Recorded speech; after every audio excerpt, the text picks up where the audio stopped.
What's going on, everybody? It's Geoff Grammer with the Albuquerque Journal, and I'm joined for our weekly show, sponsored by, check this out, sponsored by Sandia Sportsbook. We are very grateful to have a sponsor finally for this show lined up, and Sandia Sportsbook it's been in the works for a little while, and we finally got it on. We got a little logo up there. We'll be partnered with Sandia on this for a while. And Sean, we're actually both. I'm at my home. Sean is. I'm assuming that's your home. You're at there, Sean. Yep. Home office. We're the home office, and we are going to be giving you guys a little rundown on some bowl action for the UNM Lobos. We can talk a little Lobo hoops if you'd like, but for the most part, probably a lot of football focus here for this show. Sean, you were at a press conference today. I guess the best way to go about this is starting off with setting up what happened this weekend, what bowl they're in, why they're in it, who they're playing, all that good stuff, and then what happened today at the press conference.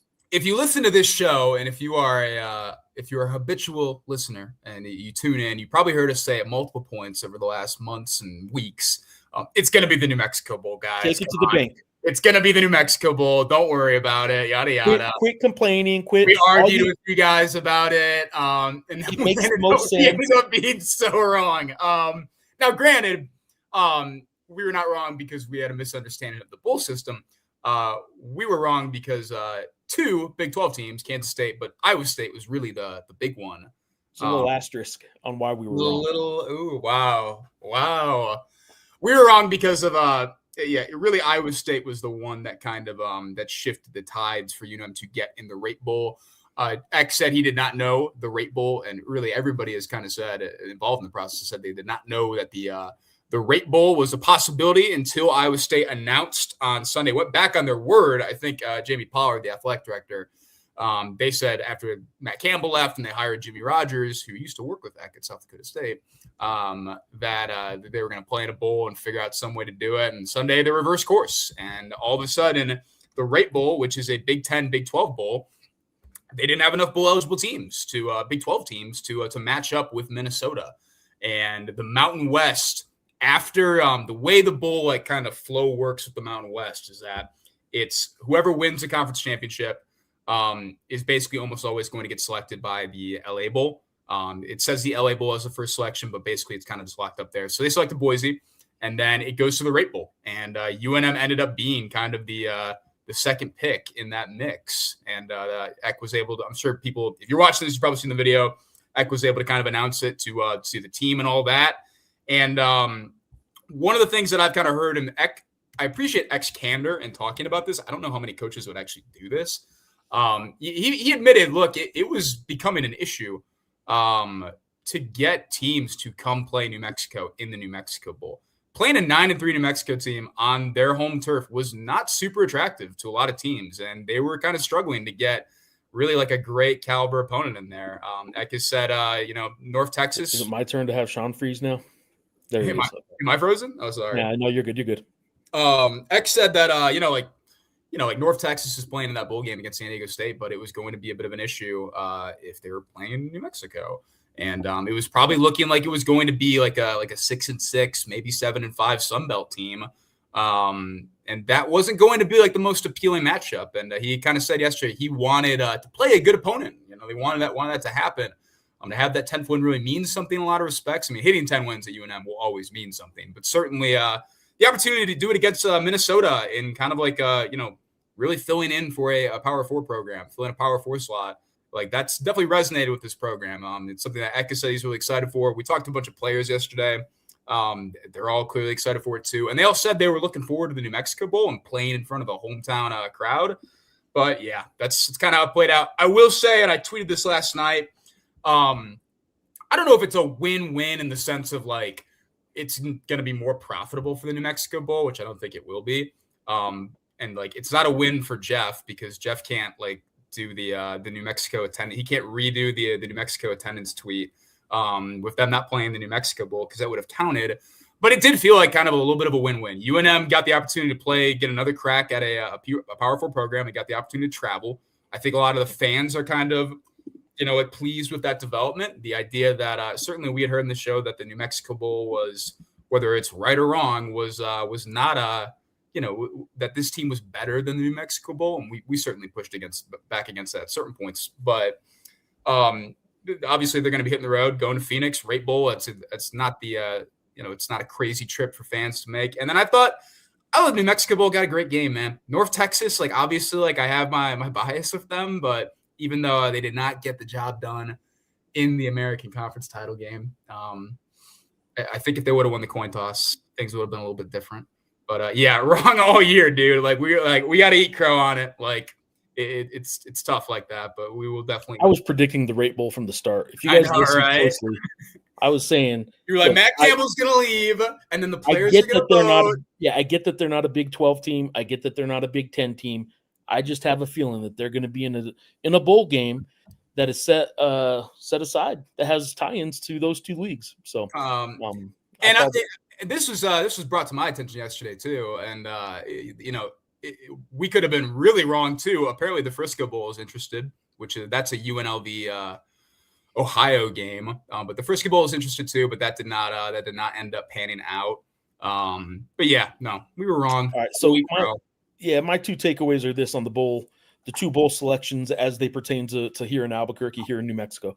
First, on the New Mexico Bowl, it isn't the home run, the Geoff Symbieta, bowl director, and the New Mexico Bowl would have wanted in terms of getting the local team and having a whole lot of people probably go to the game. 100%. This, however, man, it's one of the best. Well, it's one of the best strength-on-strength matchups in all of bowl season. This, especially because I'm pretty sure Morris is coaching for North Texas. We'll see if Mestamaker plays, but I haven't seen it. Now, Rob Orich, the San Diego State defensive coordinator, I don't think he's coaching. I think they named their corners coach is going to be the interim DC. But this San Diego State defense against the North Texas offense, that's awesome. That's what you want to see in a bowl game, man. That's pretty sweet. I will say that Sean is pretty happy that North Texas is coming. Well, a lot of the wins take it out of my sails because, they didn't win the American. So, it was a fun ride, but they didn't get the job done. I'm not turning my back on them. This was a special year in Denton, but no, and my plan right now is I will be covering the Rate Bowl, and then I'll be turning around that night and getting back to Albuquerque and covering the New Mexico Bowl. So I will be on hand for the Mean Green. We will make. They are not the nice green. No, as far as preview and prep work ahead of the New Mexico Bowl, it'll be interesting. I don't know who all I say that knowing that some of it will probably fall on me, because Sean will be occupied covering New Mexico. So yeah, we'll figure it out. Yeah, of course we will. Lucas will figure it out. Lucas, our fearless leader. We won't figure it out. Actually, we'll wait until the day of and be like, "Oh, what are we supposed to do here?" What time's the show go on? Oh yeah, let me turn it on. All right, so yeah, New Mexico Bowl I think got a good matchup, and it frankly has a pretty strong history of getting good matchups. Yeah.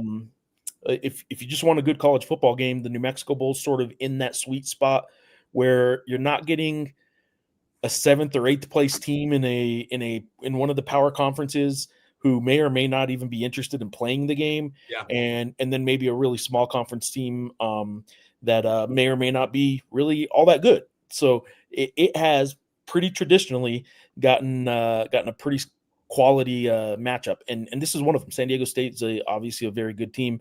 And North Texas was, had it actually. I'll say this: both. Are you not going to say North Texas was a great team? Are you? No. I'm going to say San Diego State, North Texas, both about a month ago, still had thoughts that they could work their way into the CFP if things fell. North Texas was in a win and in situation on Friday night. I mean, that's pretty crazy. It sounds like we're doing PR for the New Mexico Bowl, but that's impressive. You had a team that was one game away from the playoff, and now they're coming to Albuquerque to play. Now, the big thing, and I will agree right here, this comment right here, the Rate Bowl. For those that don't know, it is formerly the Cheez-It Bowl. And look, man, Josh, I think I'm with you, man. Had this bowl still been called the Cheez-It Bowl, I think it would have been a much bigger win for the UNM Lobo football program, but they're still pretty happy. They are happy that they get their third game this year against a Big Ten team. I like what X said about haven't watched Minnesota on film yet, but I can guarantee you when I throw that film in there, or when I pop a tape in there. Not that you do that in 2025 anymore. It's all on the computer, but like he's an old ball coach. He's an old ball coach. He's still watching the film. He's still got the projector. He's still got like Betamax, dude. Like he's got a projector behind him, smoking a big cigar with some smoke going up, and he's not paying attention at all. Right. But anyway, he said when he put the film in, he knew he was going to see a big physical offensive line, because that's what the Big Ten is. That's what Minnesota is, and I do think it's going to be. I think it's going to be a good game, both the New Mexico Bowl, and I think this Minnesota-New Mexico matchup is pretty good as well. I'll add to that Josh pointed out, San Diego State just can't quit Albuquerque. That is true. One kind of cool thing that came from the presser today, Eck, his first ever, and he's not a guy that has coached the majority of his career in FBS football. So he even said, yesterday, he's like, this is my first time as a head coach, like kind of leading a program into a bowl game. Like, I'm going to lean on my assistants who have done this before, because I haven't really done this in terms of creating a schedule and making a good plan and all that as well. But back in the day when he was a GA at Wisconsin, I think his first bowl game was the Copper Bowl, which is the Rape Bowl. It was previously called the Copper Bowl. It has a bunch of names. And then the year after that, New Mexico played, oh my gosh, who they play in 97 in the bowl game? Arizona. In the Insight.com Bowl. So a lot of like neat little full circle things going on here. Cheez-Its are good. I got like 2 boxes in the other room. I have a Cheez-It bowl hat, actually. So you're a Cheez-It guy. I mean, I like them. I don't have any in the house. I'm a Goldfish guy, but like last week, I literally like, there's somebody watching this show right now that 100% like can verify. Like I texted this person, was like, I'm craving Cheez-Its right now. And went and bought 2 boxes, man. Family size. So you buy 2 boxes of family size Cheez-Its. Yeah, to munch on, yeah. What would you have done if you got an invite to the Pop-Tarts Bowl like Notre Dame? They're too good for Pop-Tarts. So we actually did talk with Eck a little bit about that after the press conference. So technically, you could consider it off the record, but some interesting sentiments there. Opt out like a champion today. Yeah, we could probably save if we want to do Notre Dame rants, we should probably close with those. What's that? All right, we got I'll tell you what. Yeah, I mean, veering off course just real quick for basketball. That game on Saturday was quite unexpected. I did think they had a chance. I thought they had a decent chance of winning the game. Nothing about Santa Clara told me that they were going to overwhelm the Lobos if they played well, but nothing that the Lobos had done to this point, and everything that Santa Clara had done to this point certainly pointed in another direction. It didn't point towards a 27-point just drubbing that the Lobos gave them, and I'm thoroughly impressed. And it is a team that is getting better in the Lobos, and a team that Santa Clara that should still be fine. Like, I mean, I don't think this is gonna, I don't think they're gonna not recover from this. But like, if they are what they were for the first 9 games of the season, I think they're going to be just fine, and they're going to probably be the 3rd best team in the West Coast Conference behind Gonzaga and St. Mary's. And I think this game's going to sit on the shelf and probably age nicely for the Lobos. It's not going to rise up to a quad 1 in my opinion, but this will probably be a solid quad 2 win for them. But it also is a win that kind of skewed their metrics back up in the upward trajectory right now, even if it's not going to fall into the right quad that you want it, the quad 1. This might be one of their best wins of the season at the end of the year, even if they sneak up on a couple teams that are quad 1s.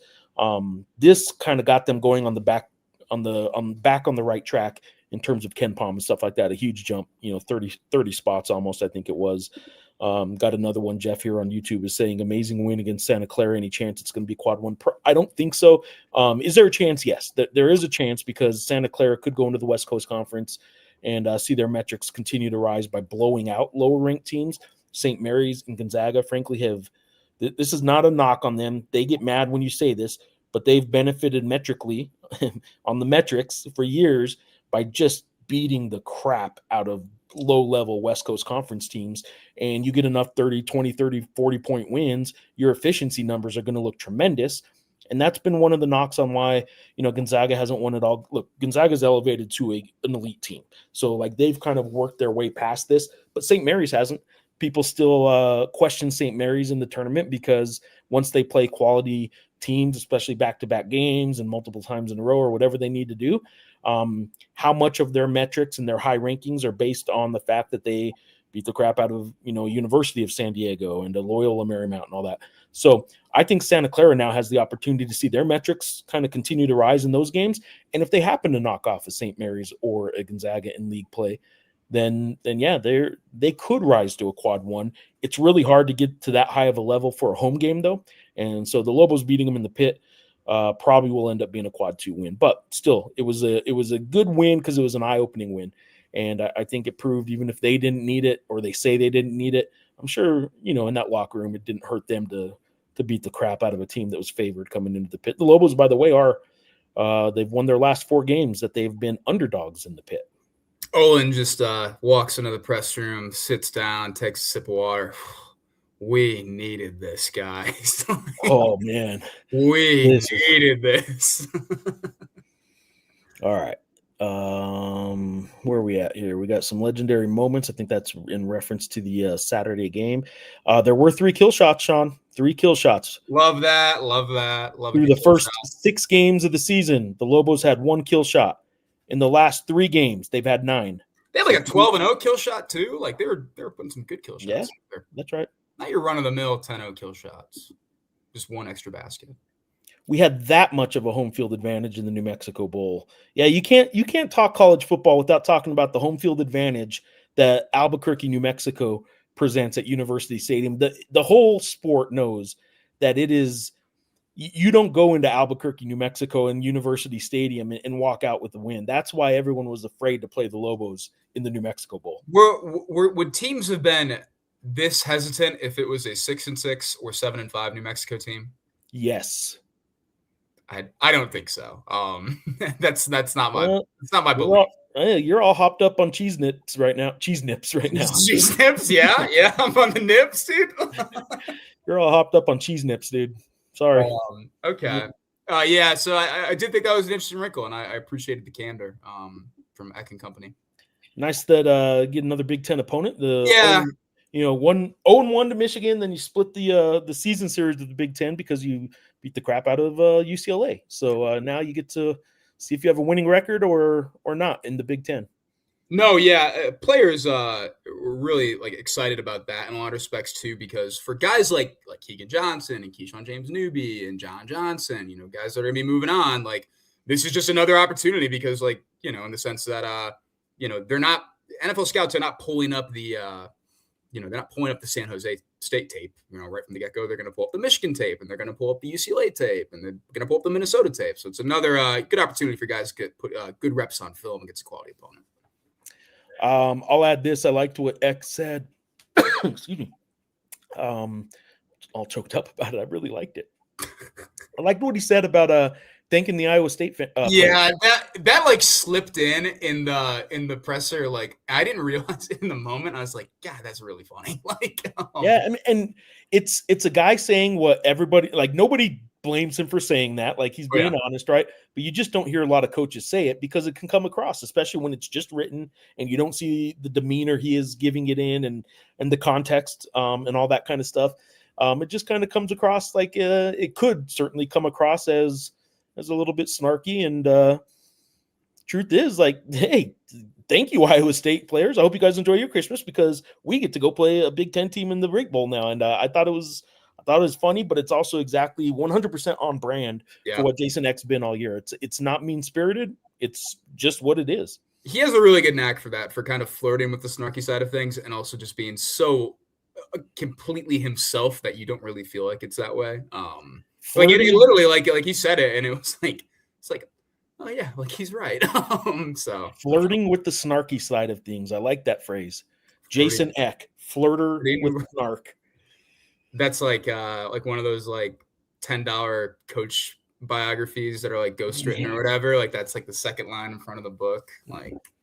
Jason Eck, the flirter of snark or flirter with snark. I'm not a good flirter with snark. I just kind of do the snark. Yeah, no, you are in bed with snark. I have a knack no of getting under people's skins and Jason Eck has pointed that out. Yes, he has.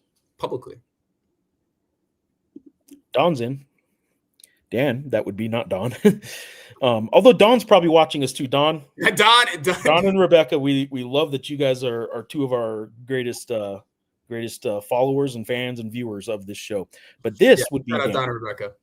Dan on YouTube. Thanks for doing the show, Sean and Geoff. Planning to travel to Phoenix 12/26. That would be December 26th for those who say dates the right way, like I apparently can't. Okay. Should be fun. I do not know Iowa State. I did not know Iowa State was so soft, but UNM can pick up the slack. Go Lobos. That brings on a bigger topic that we probably don't have to delve into too much. You kind of touched it when I was talking Notre Dame earlier. Yeah. This whole opting out of bowls and opting into bowls is going to be different a year from now. It just will be based on what's going on right now. But it is, to me, it is ridiculous that it's even like that. That is what you play for in college football. Is you try and play to win your league, to win the national championship, to play in a bowl game. That's what the setup's been forever. And if it needs to change, that's fine.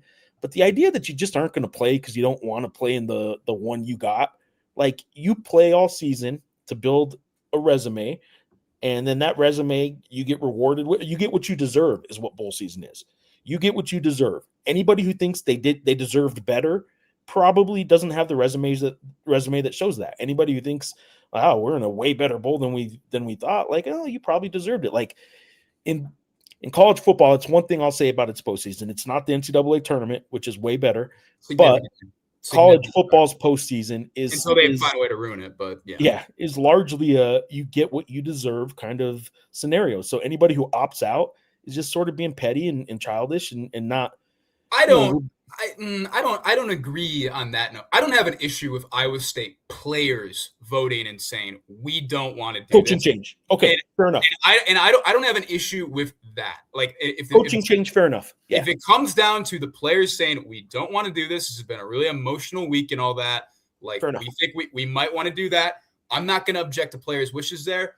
I will even give Iowa State a little bit of credit as an institution for saying we're going to honor our players' wishes and we will eat the $500K fine. What Notre Dame is doing is, look, I get it too. They don't want to be a pawn for television, obviously. Certainly not at this point, in the sense that they feel screwed. But it is ridiculous, and that to me is that's the worst part of this. That's 100%. It's a terrible precedent to set. Kansas State, Iowa State, I'm fine with it. I can live with it. And the 5-7 teams that were turning down bowls because they weren't banking on making a bowl and all that, that's fine. You've been in off-season mode for over a week now. Notre Dame, go play in the stinking Pop-Tarts Bowl. I'm sorry. Go do it. Blueberry Pop-Tarts are pretty good. I've had one. Brent Key and Kalani Sitake both said strawberry is their favorite today. So, okay. Yeah. What? Yeah, okay. All right. I don't know why I said it so matter-of-factly. Bowl game in an MLB stadium should be an incredible experience. Hope we can get 8,000 to Chase Field. I know Jason X calling for 10K, and he hasn't been wrong yet on any of his demands.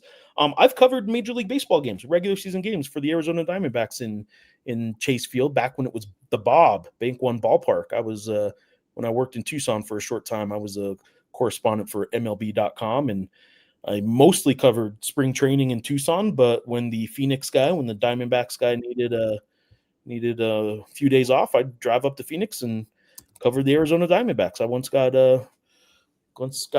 one of the meanest looks ever from a player because he didn't like my question, and I was like, well, damn, I don't even know what was wrong with that question, but I digress. We kind of had a funny moment in the presser today. Joe O'Neill asked the question. He said, like, you're playing in an MLB ballpark that's had one of the all-time great World Series moments, and Jason just kind of cut him off. He's like, what are you talking about? Like, I'm not a baseball historian. Like, what are you referencing? And Joe was like, I don't know if that's a go-to. He's like, Game 7, 2001 World Series, the Yankees and the Diamondbacks. I think that's an all-time World Series moment. Do people remember it for the park it was in, though?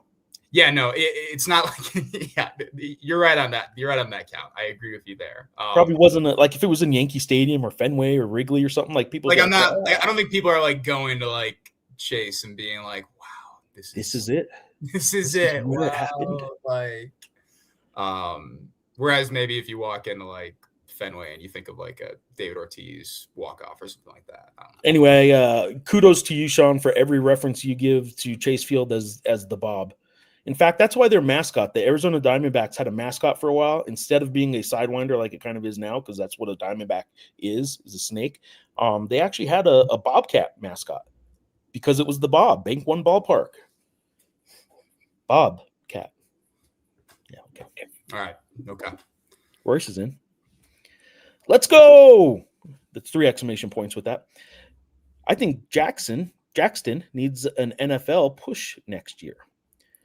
We're going to make the playoff, so why not? Royce, bold, take saying that they're going to make the playoff when what's going on with the playoff right now. I think there are some powers that be that really want to change everything with the playoff again. Although I don't know if they can maybe do it for next year's playoff, so we'll see what happens. But look, New Mexico's already subbing in for Big 12 teams. I mean, who's to say they can't be in the CFP next year? Oh, I do want to pull an off-air question that I had. What? Have at it. I do want to pull an off-air question if I can find it. Oh my goodness. Yeah, from Kyle Junick, who I think is a listener to this show. He said, Lobo and company have said many times they have their eyes focused on 2030 for like conference realignment and stuff like that. Do you believe their hope is to get athletics to a point by 2030 that they would receive an invite to the Big 12? Is that the ultimate hope / goal? Do you think that is the ultimate hope / goal for New Mexico athletics at this point? I mean, I'm going politician here. I can't give a yes or a no because I don't think they have a Big 12 in mind. They just have we better not be not good enough for whatever's next. Can't be in a spot where we get left behind again. Yeah, right. And if that's the Big 12, great. If it's some renewed sort of Pac-12, Mountain West Coast Conference, big ultra merger of West Coast conglomerate of teams and schools, like if it's something like that, they'd be fine with it. If the Pac-12 is strong, if the Mountain West is strong and ends up inviting some schools back because of that, whatever it is, they just in 2030 want to be in position and that means if the Big 12 comes calling, that would be great.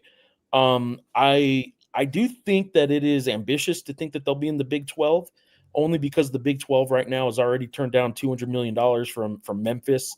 I don't know. Yeah, I don't know why or what New Mexico would offer financially to the rest of the league that would make league presidents say like, yeah, let's give New Mexico this when we wouldn't even take Memphis at what they were offering. So New Mexico has to make some significant strides, and it would kind of have to come under a landscape of they need a little bit larger footprint or they need something else. So there would probably have to be a reason beyond finances for the Big 12 to add New Mexico.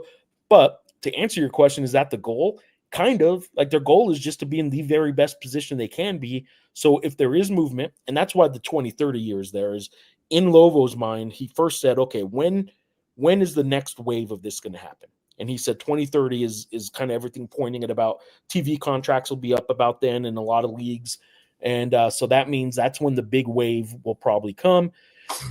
And whatever that wave is, he just wants to be ready for it. He doesn't want to be left behind. Yeah. Roger Holian, what's up, Raj? How you two feel about the Lobos matchup with the Gophers? I haven't watched the Richard Pitino Bowl. Richard Pitino Bowl, the Ekfleck Bowl, a lot of fun names for this one. I haven't sat down and really watched back any Minnesota since sitting back and kind of getting the announcement, all that, and kind of focused more on just like the announcement and making sure we have all that stuff in place. But they're big. I mean, that's what kind of what I remember in terms of watching them against like Nebraska. I think they're pretty all right on both lines of scrimmage. They have a good tight end, Jamison Gears. UNM has a good tight end too. I'll probably end up writing the same thing. Say it again. Dorian Thomas. Just thought I'd throw that out there. Dorian Thomas, yes. First team All Mountain West. I do think I'll probably end up writing like the same thing that I've written for a lot of the P4 games, particularly Michigan though. Dorian Thomas is a guy that can be a matchup problem for like P4 teams and stuff like that, even in Michigan and even in Minnesota. So certainly I think they're going to want to get the ball in his hands. They spread things out a decent bit. That's kind of what Eck was talking about. They don't have like an 1,000-yard rusher, 1,000-yard receiver or anything like that, but kind of spread it all out there. So I don't know. I think they're bigger than UNM. That's what's kind of standing out to me right now. And certainly that was an issue against San Diego State. I don't know if they're as big at certain spots as San Diego State is. And they don't, apparently they've only had like 40 penalties called on them this year, which is like crazy low. Like it's pretty good. You know what this team was on pace for after 4 or 5 games, 4 games? Yeah, exactly. And we were getting a lot of penalty questions.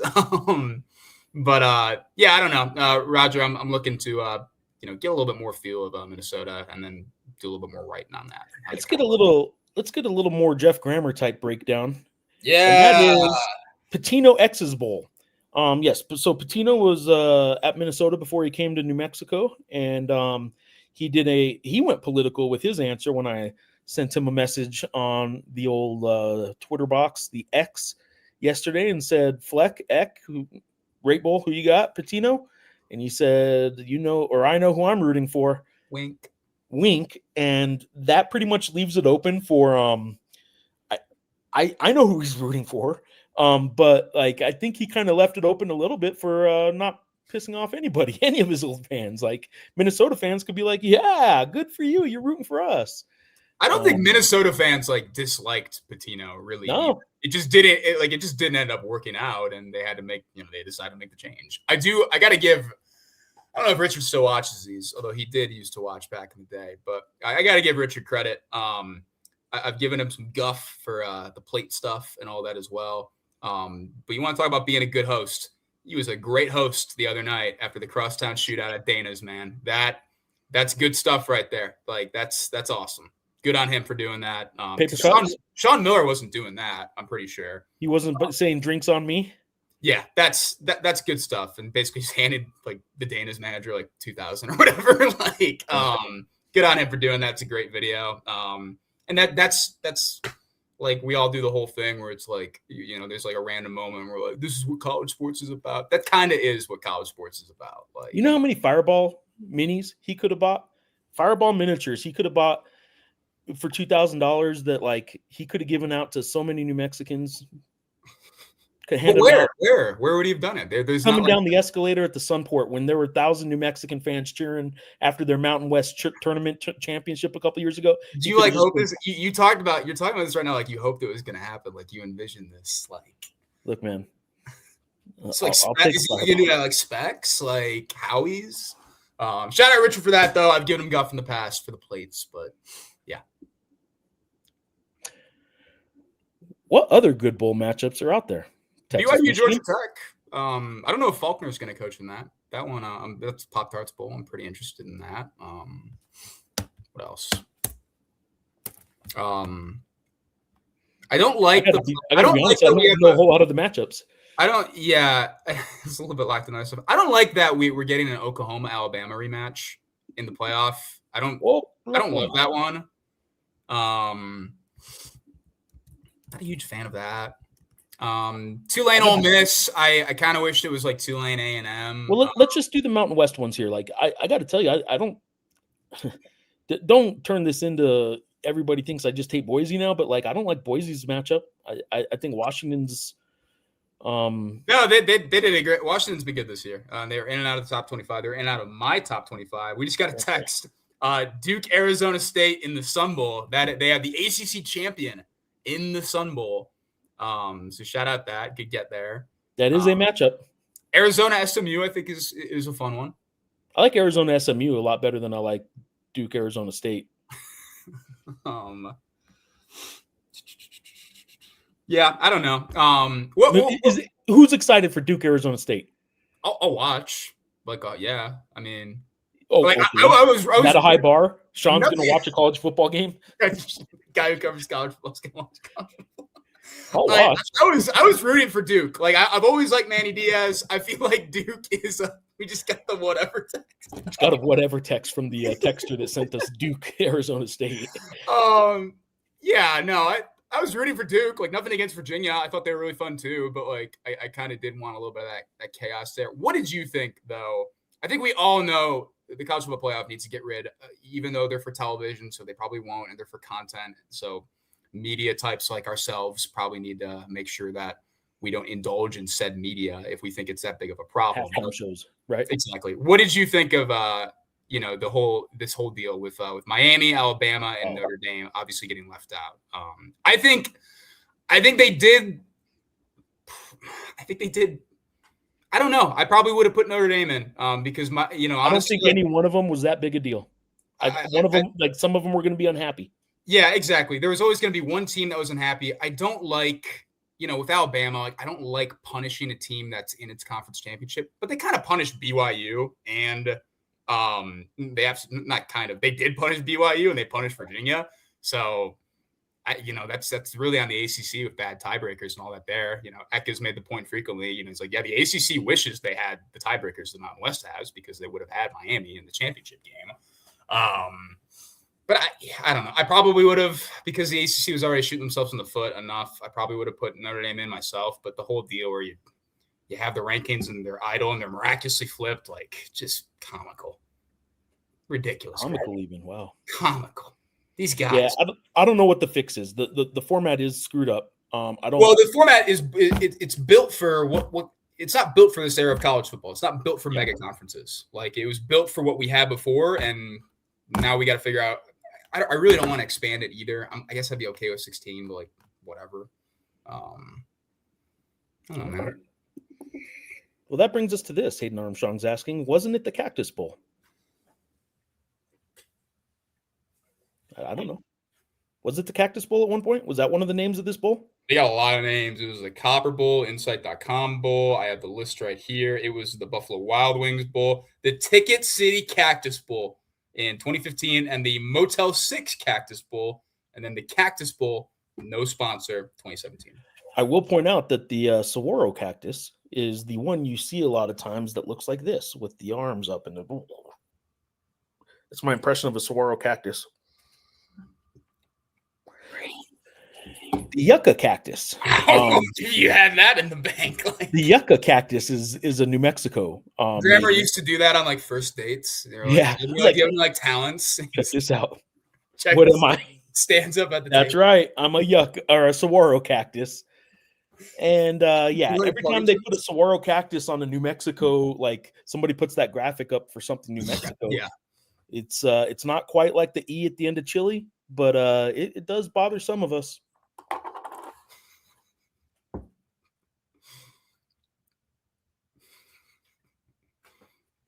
If you did it too, we'd be cacti. If it was still like the Cactus Bowl, the logo of the Cactus Bowl is just the outline of you doing this, like Jerry West. Yeah, it's really wide. It's a really wide. Really, saguaro. It's a really wide saguaro and short. Yeah, I'm kind of anti-saguaro cactus, to be honest. Hey, boss, we got the draft ups of the new logo you wanted. What do you think? He's like, well, it's really wide.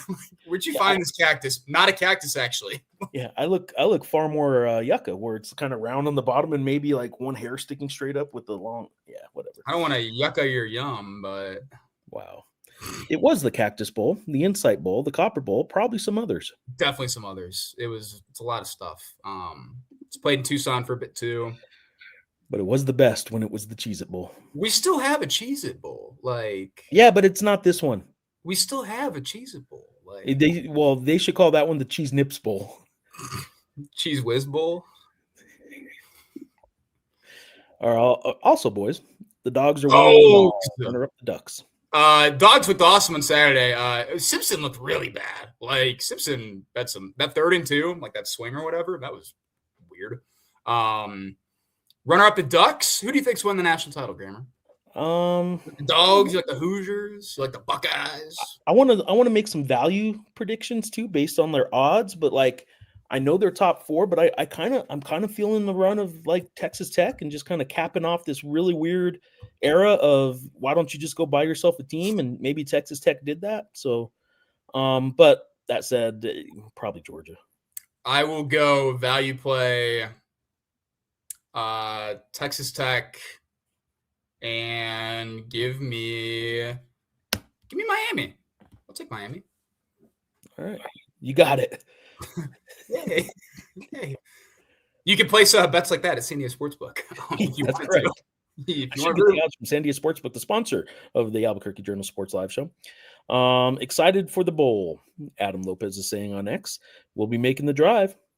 Flight's kind of pricey. I haven't looked at the flights yet. I will say the flights to Phoenix actually are a little more pricey than they used to be. I'm reading the same thing. Yeah, we just got a text that we Yeah, I saw decided to that. have good on-air content and both read at the same time. My bad. Aubrey's best game, TJ Rock's best game by a mile. I thought you were saying TJ Rocks, but you're saying TJ Rocks. I get it. Yeah, and just overall best game for the team as a unit. Very impressive how they're putting it all together. I would agree that Saturday's game wasn't just a good win. It was like taking steps, like the players that needed to kind of show you this or that started doing that. Chris Howell hit some three-pointers. After the game, since I wrote about Chris Howell not hitting threes and why is he still playing if he's not hitting threes story last week. He crumpled up that newspaper and he said, "It's time.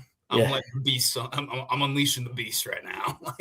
After he hit that three, he looked right at me and said, "Take that, Grammer." Not at all. That didn't happen. But I did tell him after the game. I guess I should write that story more often. And but no, what you needed to see out of this Lobo team was stuff like, okay, Chris Howell being a scoring threat. He was. He had 2 threes in the first half when they left him open. And if he can do just enough to not have them leave him open and keep the floor spacing right. JT Rock did come off the bench and play big minutes as a backup 7-footer center that they hope he can be. And he was that. He was very much that. He had 4 offensive rebounds of his 5 rebounds. I think 4 were offensive boards. What else was it? Oh, Dayton Albury finishing at the rim. We all know he can get in the paint. He is fast enough to get in the paint, and he's physical and aggressive, but he has not been finishing at the rim.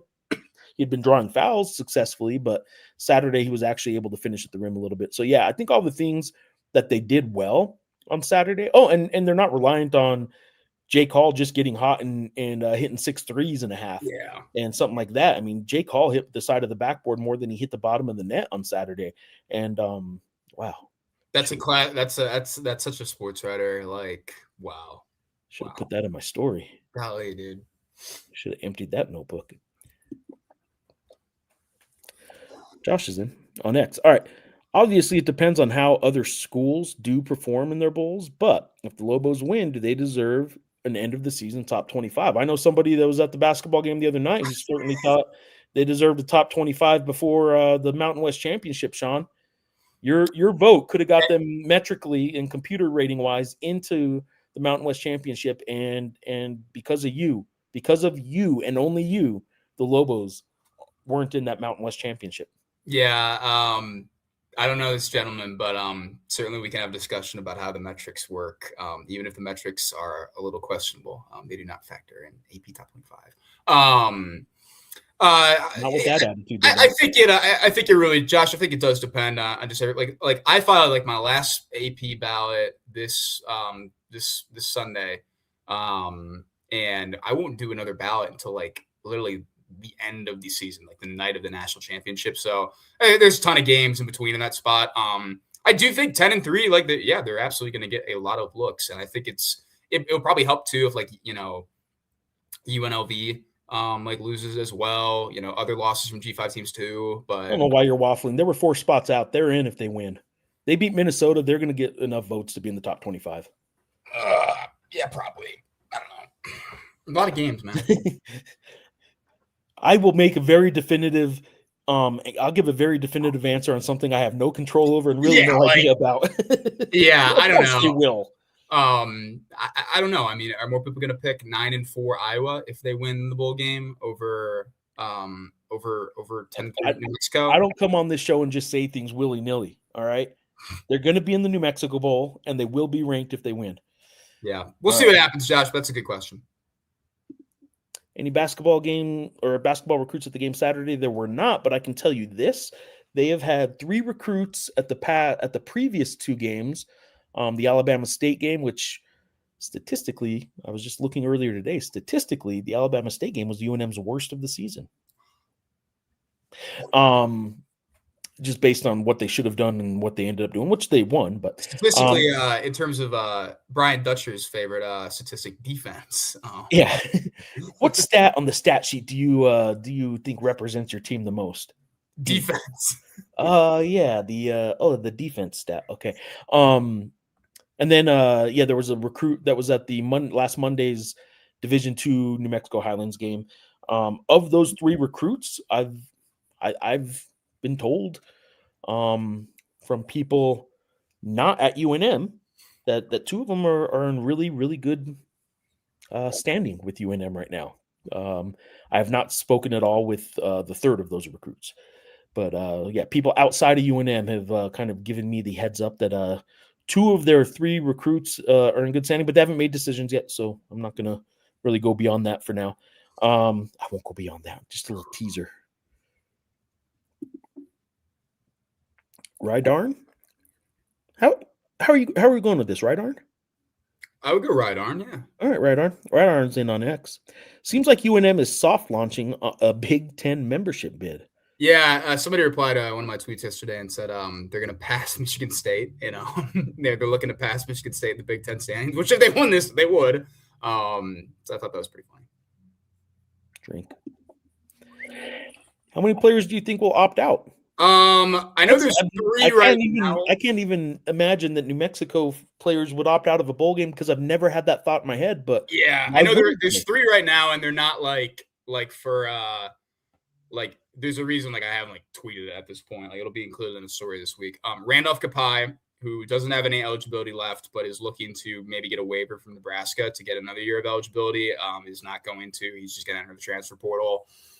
Trace Edmondson, a scout team offensive lineman, is going to he's a Bucknell transfer, I believe. He's just done with football. He's going to go focus on academics. What's going on here? I'm trying to figure out what this was this whole time. Just a napkin. Oh, okay. And there's another scout team offensive lineman that I can't think of the name right now. I'd have to go look back at the audio from yesterday. But those are the 3 right now.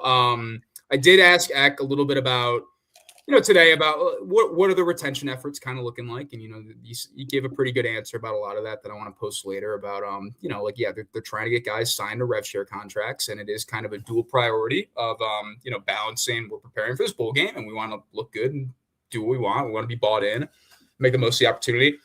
But we also want to make sure that we have guys coming back and all that as well. If you forget people that, just need a refresher, like the portal is open from, wow, you used to work in Tucson? I did. You were a Tucson citizen. Wow. We need journal. This, when you put hot water in this, it says something like news you can use or every day, read it every day. I don't know. One of the newspaper kind of cliche catchphrases. We need journal mugs with a big asterisk on the other side.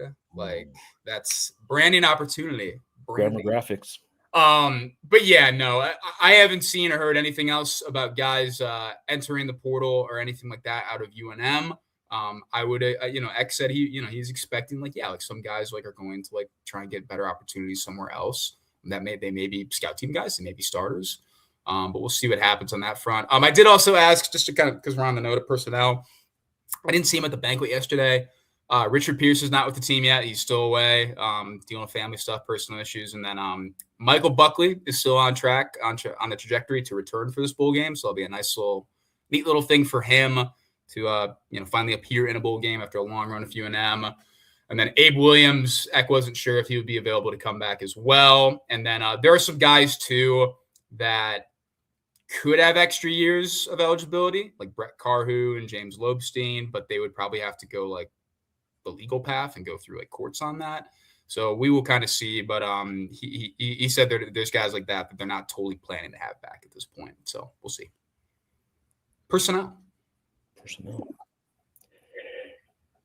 If Eck beats too many Big Ten teams, then question mark? Yeah, I think even if he like loses to Minnesota, but they play Minnesota well, he's probably going to get another job, and that you could surmise that other job might be in the Big Ten in the future. So you're saying another job? How quickly, Sean? Let's put some panic into some people's hearts and minds right now. Are the you next saying 2 years? The next 2 years is what I'll say. And then I'll be like totally wrong. He stays 10 years here. He loves it. He did say today he had and every year he's like, take that, Sean. Take that. And I'm just take that, Reider. Take that, Reider. It's like him and like the guy who's mad at me about the A people like standing up at the podium together, like throwing stuff at me, like blueberries. Reverse like Bush shoe. Yeah, we got to figure that out. Oh my gosh. He did say today that he had a bizcochito for the first time, and he said it was very cinnamony. Doesn't need to be. Bizcochitos don't need to be cinnamony. Synonymy. Synonymy. Synonymy. I like biscochitos. It's good, man. I enjoy those. Good. You better say that. I just had an idea. Give United Soccer the Lobo football stadium and Lobo football build a new stadium at Balloon Fiesta Park. All right. I don't think that's going to happen. I don't think Campus it will. ownership of property. Yeah. How far it would take them to get to practice every day. Yeah. Geoff Holland's in. Okay, I'm here. Does this comment make my ass look fat? Doesn't not make it look fat. Why would they build a non-university-owned soccer stadium on university-owned land? And the university, okay, there we go. These are valid questions, Josh. Why would they do that? What are the odds Diego Pavia wins the Heisman? There's a Heisman voter on this show right now that cast his ballot yesterday. But yeah, my feeling is that at this point, I think it's kind of crazy as it is for how low Diego kind of was at a certain point. I think it's kind of like a 3 player race between Fernando Mendoza, Diego Pavia, and either Julian Sayin or Jeremiah So Love. when they announce the finalists, at least, who goes to New York? When is that? Because that's when I want the headline to be. Diego, you're in. When are Heisman finalists announced? Tuesday. Oh wait, no, tonight. Excuse me. Tonight. The Campbell Trophy. Yeah. So if he gets invited to New York, if he's one of the finalists that gets invited, I really wanted to say, Diego, you're in.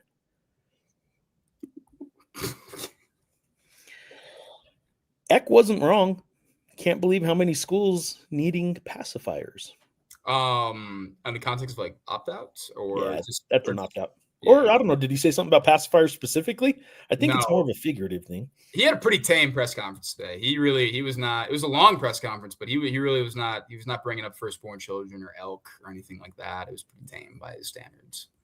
I wasn't there to ask about candy corn. No, you were not. Matthew Chunk's in.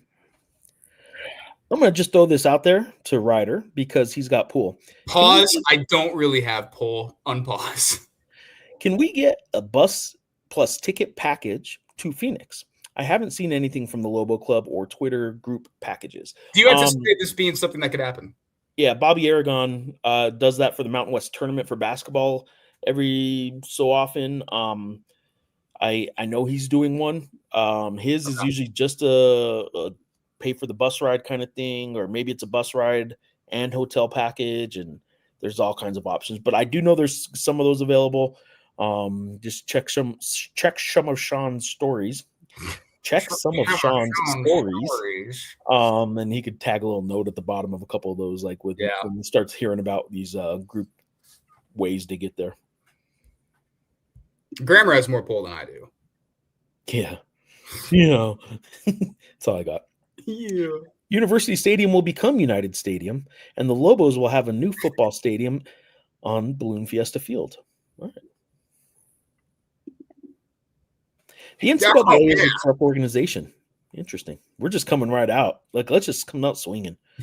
And schools like UNM constantly take it on the chin because we aren't one of their favorite children. Notre Dame telling them they can kick rocks is awesome, actually. Well, schools like UNM aren't just taking on the chin from the NCAA. They're taking on the chin from media types like us who are saying it's such a disaster that 2 G5 teams are in the college football playoff and stuff like that too. So, yeah, I mean, and look, I get why Notre Dame did it.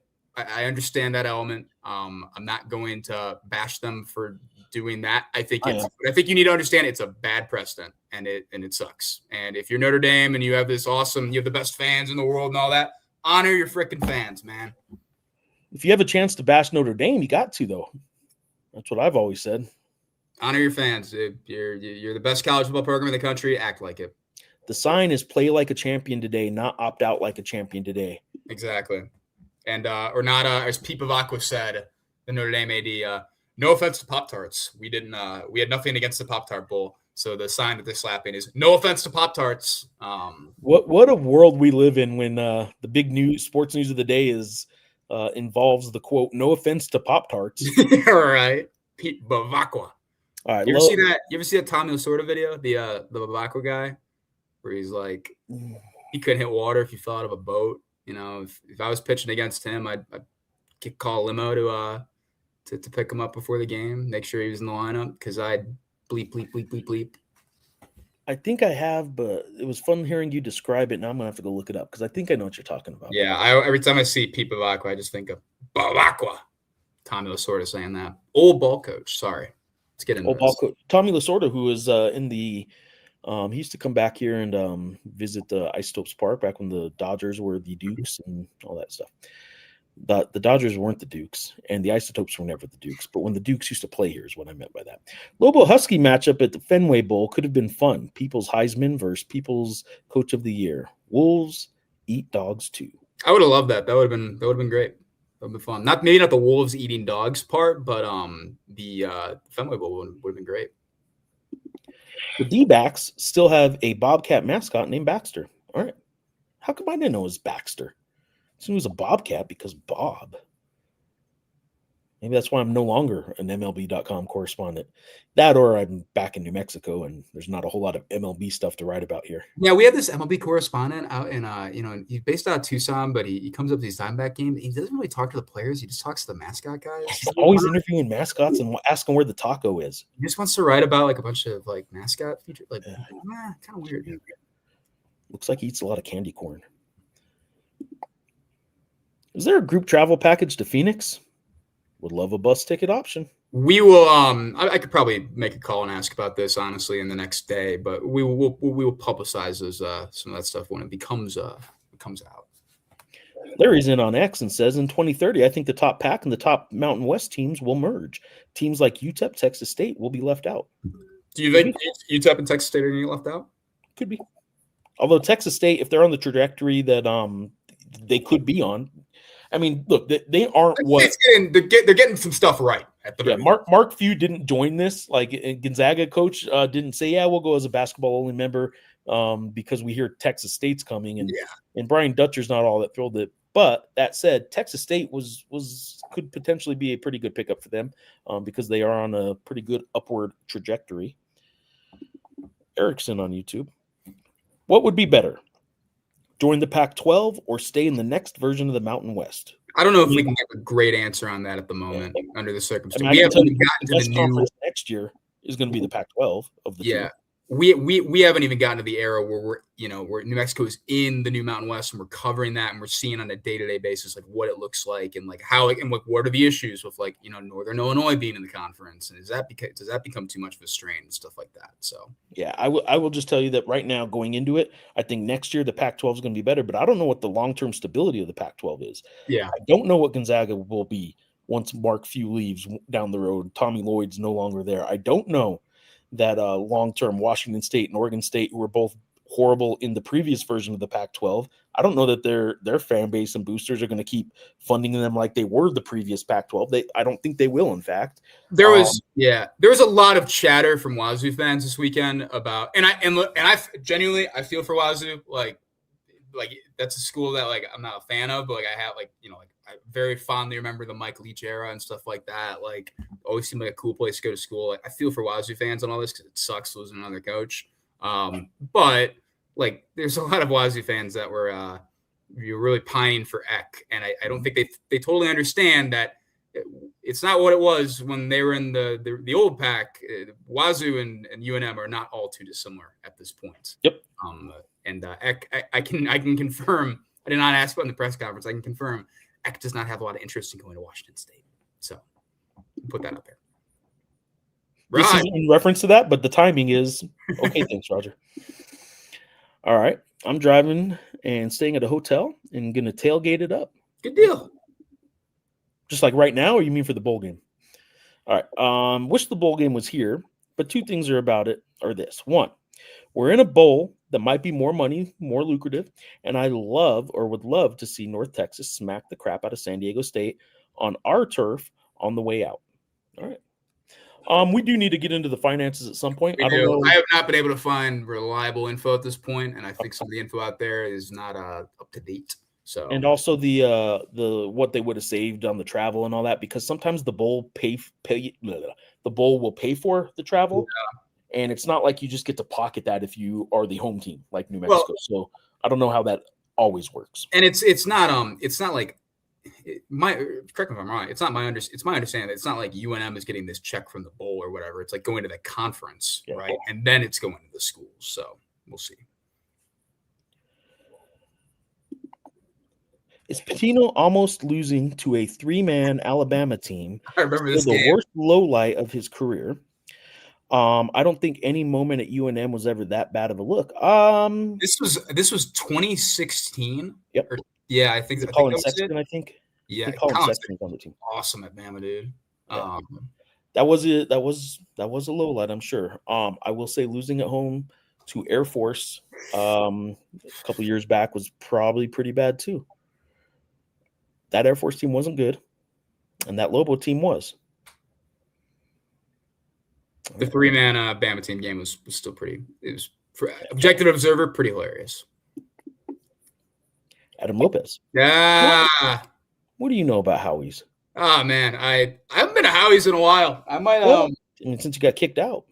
I did not get kicked out of Howie's. The first time I went to Howie's, they had like all these like these like tin trays, these tin trays, which is like taco meat and stuff like that in there. And we were like, can we like grab a plate? And they're like, yeah, grab a plate. And that was kind of awesome. So Howie's is a good spot, man. Shout out Howie's. We need to get Eck to Howie's. I think. Did you just describe a day that you went in there and they had tin trays full of taco meat and you asked if you could have some and they said, go ahead? Yeah, me and a buddy were like, yeah. Were there taco shells? Were there tortillas? Or was it just it was like plate of meat that you just started eating? No, it was like a whole spread. They had like chips and stuff and cheese. And salsa. So it's like a nacho bar or a taco bar. Yeah, exactly. I probably could have worded that more accurately. But shout out Howie's, man. Good stuff. Wow. I will also shout out our sponsor, Sandia Sportsbook. Some of the best nacho and taco bars in town. I don't know if they have nacho and taco bars, but I'll tell you what they do have. They have great gambling options in their sportsbook, and they have great table games and great slot machines, the loosest slots in the world, probably. The Sandia Sportsbook is genuinely like, and I'm assuming if you're probably watching the show, you've probably already been at some point. I do want to reiterate, that is an awesome place to watch games, particularly for bowl season. Like if you need somewhere to go to watch all these games, man, that is a great spot to do so. I probably need to figure out what we can and can't say as they are our sponsor. Me saying they have the loosest slots in the world. Yeah, I don't know if that was might not be able to really say that, but okay. Larry's in. I saw a funny comment from a Minnesota fan. Quote, don't overlook New Mexico because Pitino will have his players ready to go. So many things wrong with that comment. LOL. All right. It's funny. Joshua Rivera's back in on YouTube. You have to punish a team for losing their conference championship for the same reason you reward the winner. You play the game, and that's the risk reward. Well, I would agree with that. It's another data point. The committee did not honor that. They didn't punish Alabama, but they punished BYU. They punished Virginia and all that as well. Like they punished Ohio State a little bit too. So, although Ohio State's like fine, obviously, but no, I mean, honestly, I don't know. There's too much money wrapped up in the SEC championship and the Big Ten championship and all that as well to, get rid of it. I think conference championships in the next couple years, but I do think it's a matter of if, not when, those games go away. Like I don't think they're good for the landscape right now, at least the way we have it set up. Josh was also in with this contradictory statement that it's the Cheez-It Citrus Bowl, which I submit to you is still the Citrus Bowl. No, that's not contradictory. I read it wrong. I thought he said it's still the Cheez-It Bowl. Okay, it's the Cheez-It Citrus Bowl, which I submit to you is still the Citrus Bowl for the same reason that the Capital One Orange Bowl is still the Orange Bowl. Fair play. All right. Texas Tech just did what the Big Ten and SEC has always done. Fought their way into there's a couple SEC teams in recent history that wish they could have done what Texas Tech did with similar resources and wish they could have done that as well as Texas Tech did. I don't know what comment this is next one's specifically related to, but yeah. Thanks, Sean. Just in general, thanks. Hey, shout out Nick Chaz, 1676. Hayden's in. Originally thought Rate Bowl meant we were going to south side of Chicago, guaranteed rate home field of the White Sox. All right. There is a nickname for guaranteed rate field that I will not say on this, but formerly known as U.S. Cellular, the Cell. I would have loved that. This would have been like the best possible outcome for me. This would have been magnificent. Back in the Cell? Back in the Cell? Oh, this would have been sweet. Yeah. I could have just brought my family. Sean deserves no chili on his next burrito. What? Where's that coming from? Yeah. Man. It'd be pretty funny if I went to Frontier and I was like, yeah, can I get a Frontier burrito green? And they're like, yeah, nope. Absolutely not. I looked it up on College Football Reference, and the Lobos have never been in the top 25 in football. So that would be an incredible end of the season. They have never been in the top 25. And last time they were receiving votes at this kind of pace was 1997, and really receiving any votes. They didn't receive any between now and 1997. So, yeah, it does feel like we've kind of glossed over that. But, that would just be a pretty remarkable deal for New Mexico. Look, I hate when we fight as a ABQ Sports Live family, but here we go.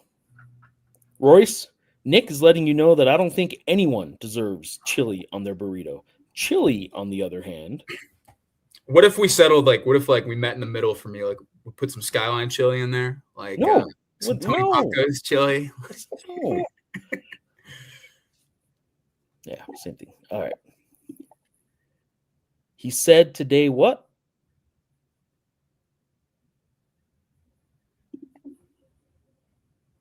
Does ABQ burn down if Eck beats Minnesota and walks straight into Alfred situation? What is it? What does Reider mean by an Alfred situation? Moving on after he signed an extension, I suppose, is what that means. But yeah, I don't think it's burned down. I don't think it would burn down. I think it would be more like that was a really fun year. That was the best year we ever had in a while. The program 2012-13 was a pretty fun year for Lobo basketball too, Sean, and there's still some pretty scarred, burnt people. I think Eck has handled the messaging in the lead up to if he were to do something. I didn't cover that Alfred era. I don't know how Alfred was talking about it. I think Eck's handled the messaging pretty well and been pretty transparent. I don't want to say things I can't get out of and all that. So I don't know.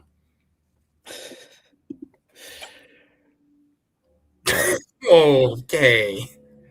Diego Pavia has future state cop with Geoff and Sean covering his 4 different active litigation cases written all over him. We can't really discuss that right now. That's I think we can. But if he is one of the finalists that gets invited to New York for the Heisman, is it the New York? What is New York Athletic Club? New York Athletic Downtown Athletic Club, I think. But yeah, if he gets invited, I think the headline should be Pavia, you're in.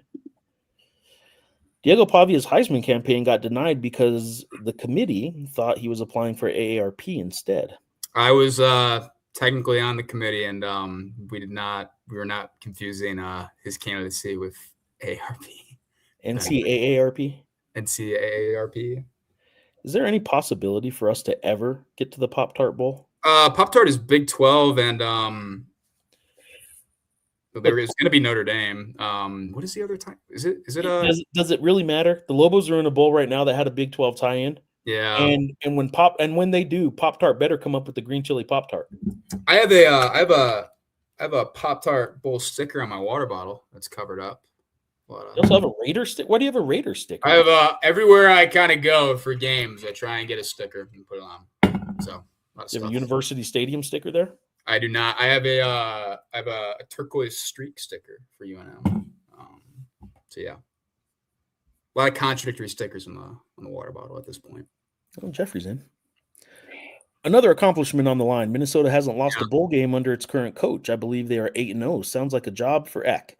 Totally think the Bows can win this thing. Yeah, I don't think I don't know if I'm walking into this expecting like UNM, like they're gonna roll them or they're gonna beat them. I do think this is gonna be and I think PJ Fleck has figured things out. If they're 8-0 in bowl games and all that, like in terms of motivating his guys to play for a bowl opportunity, as opposed to obviously it is clear if you watch enough college football games, enough college football bowls, that sometimes teams are just not motivated to play in that respective bowl. I do think both teams will be motivated, and I do think UNM has a nice shot here. This is not I don't think it's as big of a gap as like Michigan. And I think Minnesota is obviously better than UCLA and what we kind of saw there. But no, I think they can make this happen. They row the boat there. I know that. PJ Fleck was a god in Michigan for a good year and a half. About a month. Sounds like an average Howie's experience. Yeah, Howie's rips. That is the closest thing out here to like a legitimate Midwestern dive. Better Minnesota Golden Gophers football coach, Jerry Kill or PJ Fleck? I think both. I know Minnesota fans feel a certain way about. I think both. Come on now. No, feel a certain way about Jerry and how things kind of ended there and like turning the program over to Tracy Claeys and all that. So I would say PJ. I mean, he had the highs like the 11-2 season in 2018, 2019. That's pretty spectacular. So Stanley Romero's in on YouTube saying, thanks, Miss Gloria, for staying with the Mountain West. Tough navigation in college athletics, Mountain West staying strong. The Mountain West helped with this to get UNM this bowl bid as well too. So I know probably there's some UNM fans that were bagging Gloria and that conference staff and all that as well. Obviously for the whole tiebreakers deal and getting left out of the Mountain West championship, but they helped make this happen. They played a pretty pivotal role. So the Mountain West is at the peak. Adams in. Only bad part of Howie's is it's a Packers bar. I know that threw me the first time, like Packers Wisconsin bar right there. So yeah, I'm with you on that. Adam's a Bears fan, if I remember correctly, right? Adam, I hope you were not watching that game yesterday in Howie's in front of a bunch of Packers fans. Sean just spooning taco meat into his mouth and admitting the Midwest has nothing on this. Yeah, that would be very Midwest. Just sitting back, crushing a couple Miller Lights and just ground beef. Miller Lights. Loosest slots. Okay, I was hearing something else. This is a family-friendly show. It's our sponsor you're talking about. I don't have a problem with two G5 teams. I was going to say group, but I'm going to go G5. Two G5 teams in, but I don't get how they got the rankings they got. Yeah, the ACC. The ACC put a lot of teams in this position by what they did with the situation. The ACC put the committee in this kind of situation, and the committee. This is the one crime here. Actually, this would have been a banger 14 playoff. Indiana, Ohio State, Texas Tech, Georgia. That would have been awesome, like a perfect 14 playoff. But I don't know. I'm not exactly stumping for the committee. It was a pretty odious. Notre Dame athletic director is holding a press conference tomorrow to discuss something big about how mad he is at the ACC. I thought this was today. Did that already happen? I thought he said he's doing a presser tomorrow about it. Was it today? Bavacqua. There you go. Larry's in. I don't think there's a more talented college basketball player that plays less minutes than Tamayo Pons. And has a better time. I can tell you nobody has a better time in college than Tamayo Pons. Yeah, I can't do the Tamayo Pons discussion. I don't think he's up to speed on defense. I can tell you that. I don't think they think he's up to speed on defense. And I think if you watch even the New Mexico Highlands game, you can see some very specific instances where he wasn't doing what the rest of the team was doing at the same time. I think Tamayo Pons is gonna be a really good college basketball player, though. He's a true freshman. Sometimes true freshmen aren't step onto the floor and play right away, like Jake Hall and Uriah Tenet and Thomas Bullion. So the Lobos don't have 4 true freshmen playing. All right, BYU thinks Pavia is old. They're certainly he's an old guy. He's an old ball player. He's an old ball player, man. New Mexico mission. Just give me one last game. This bowl game against Minnesota, if T.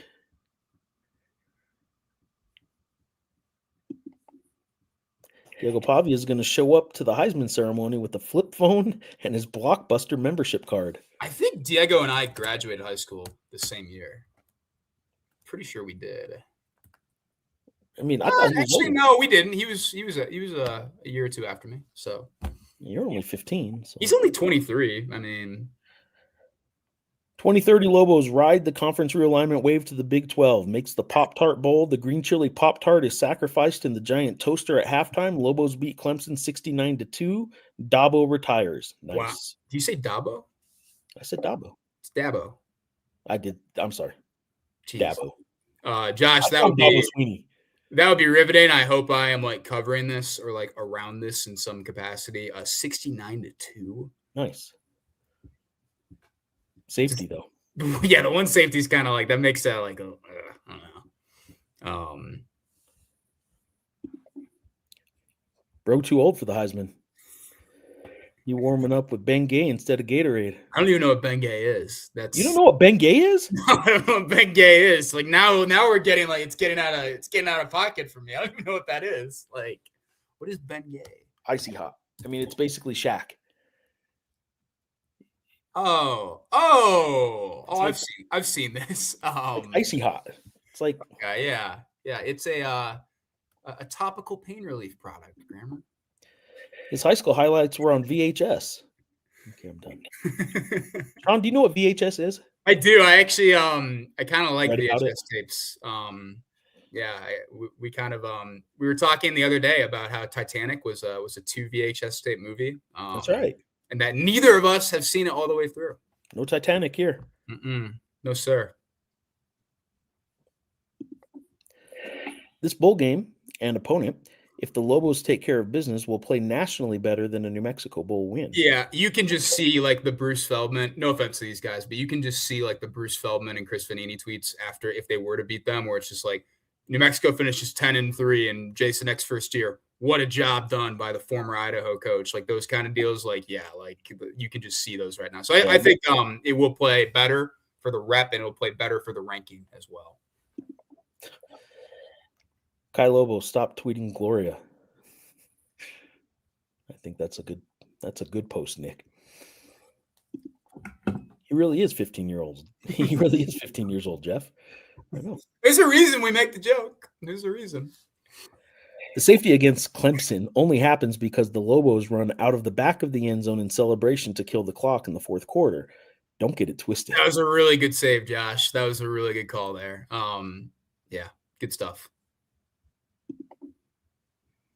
It'll be interesting to see how Minnesota fans travel. They are usually huddled indoors, shoveling driveways by now. Yeah, I don't know. I don't know what Minnesota's rep is as like a traveling fan base or anything like that.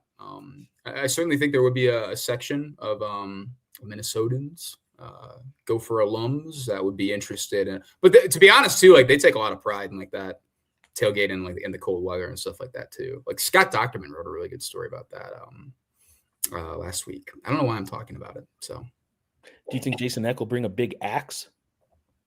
I was trying to get him into talking a little bit about the, he's a Wisconsin guy and talking about the battle for Paul Bunyan's axe. And he kind of gave, a fine answer, but not really what I was kind of looking for in terms of like the rivalry element there. So, but I don't know. Nick couldn't help himself. Nick, who's done, is now saying he ain't QB1, he's QB Jurassic. QBJ. Nick's also saying bro had his playbook on cave paintings. All right. Riders block for this bowl game? Yeah, I'm gonna try and do for both the bowl game and the New Mexico Bowl. So get a whole bunch of people in to talk about those respective games. There'll probably be separate episodes for both bowl games as well. And I'm looking to get another guest on the Riders block, but we'll see if that actually happens. So yeah. Lobo fan can throw green chilies on the field if we win. I think empty Fireball miniatures is the way to go on this one, but it's just my second plug of Fireball.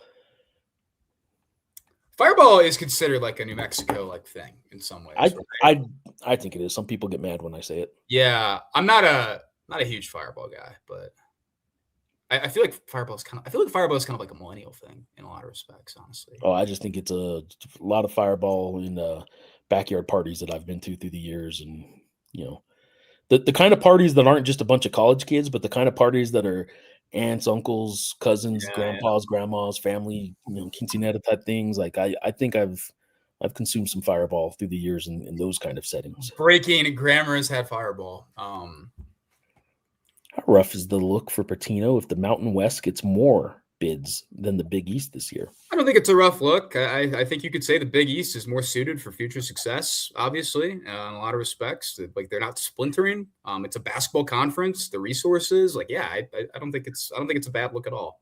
I don't know if it's a great look. Like, if it does happen this year, I don't think it'll happen this year. But I don't think it's a great look. But any problem he has with it, I'll bet you he just kind of can take a look at that bank account and say, yeah.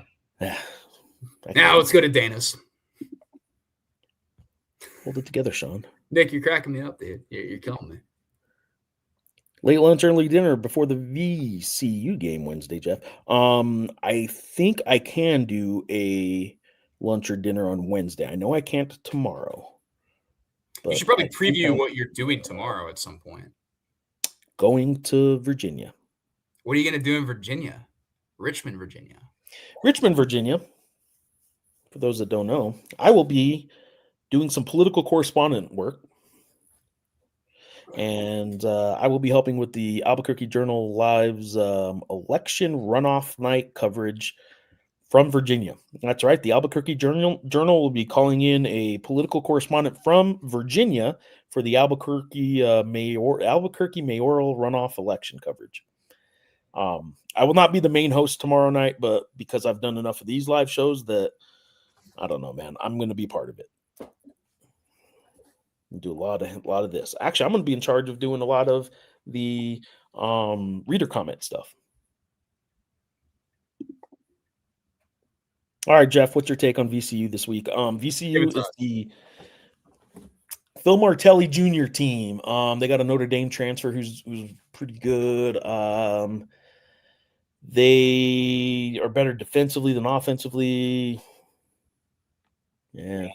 A little bit opposite in terms of what they do defensively than what Santa Clara does. Santa Clara is kind of like St. Mary's in that they do a lot of ball denial, get up in you. Kind of, if you look at where they are in terms of opponents getting assists per shot, Santa Clara doesn't let teams pass the ball and have a lot of assists per field goal. If you're going to score on VCU, you're probably going to get a lot of assists. So they let you move the ball around a little bit. They're not going to let you get inside. I don't think Tomasov Bullion will have a great game offensively inside. If he does, it's probably because he's drawn a lot of fouls, I think, maybe. You know what? I am actually sitting there thinking about the yeah. Did scrap Martelli, all that? Why don't you scrap all that? Did Martelli bring anybody over from Bryant? He did. I did not watch any VCU last year, but I remember Bryant. So I'm full of it. Everything I was just telling you, I was looking at a different matchup, and I'm sitting there recalling it because I'm writing my around the mountain. Well, geez, it'd be nice if we had a college basketball. If only we had a college basketball. Right. Yeah. So I'm looking at the just the snapshot profile of VCU right now, and teams shoot a lot of threes against them. They don't have a very high percentage against them, but they do shoot a lot of threes. Defense ranked 15th in the country. Good defensive team.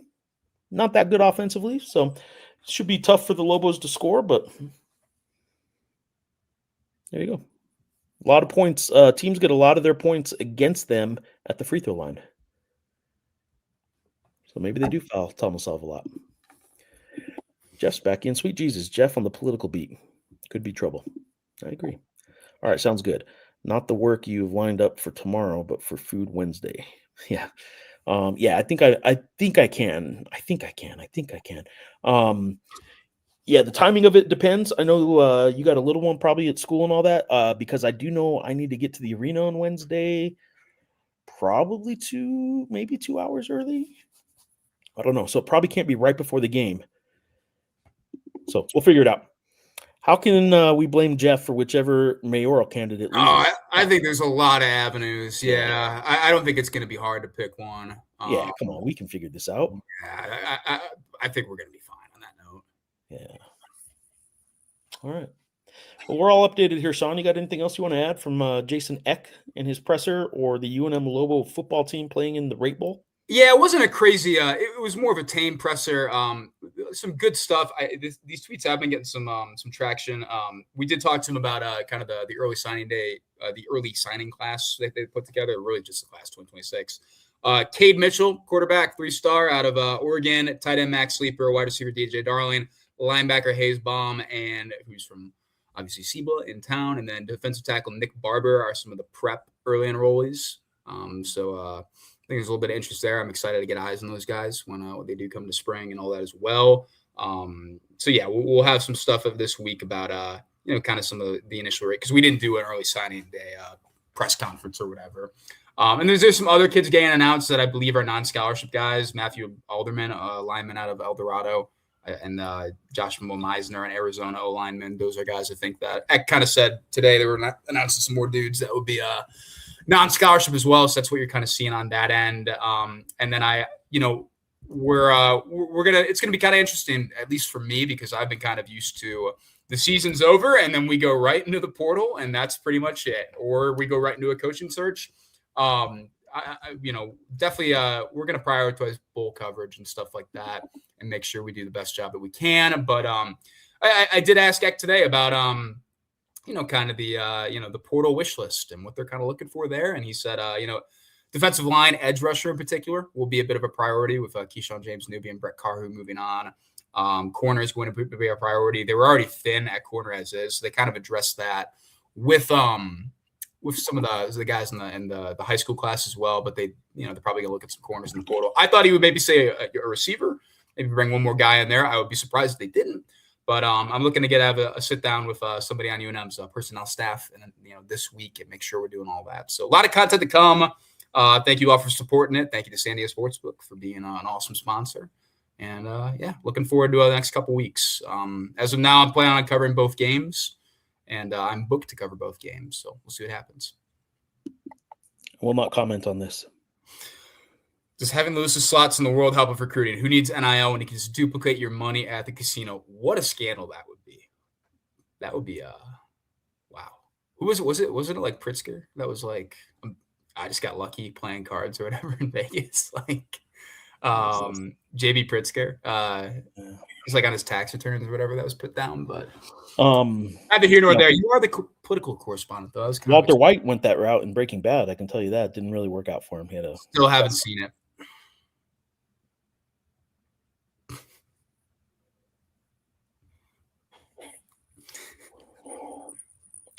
San Diego Sportsbook sponsors this show.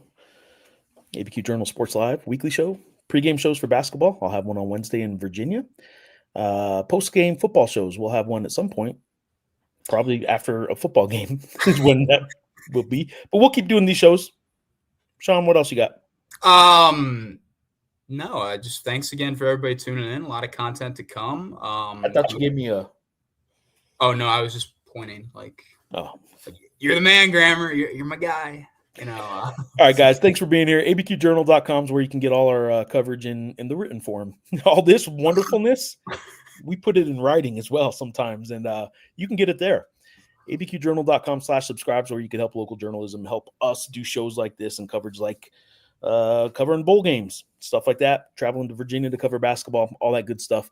Help us out if you can.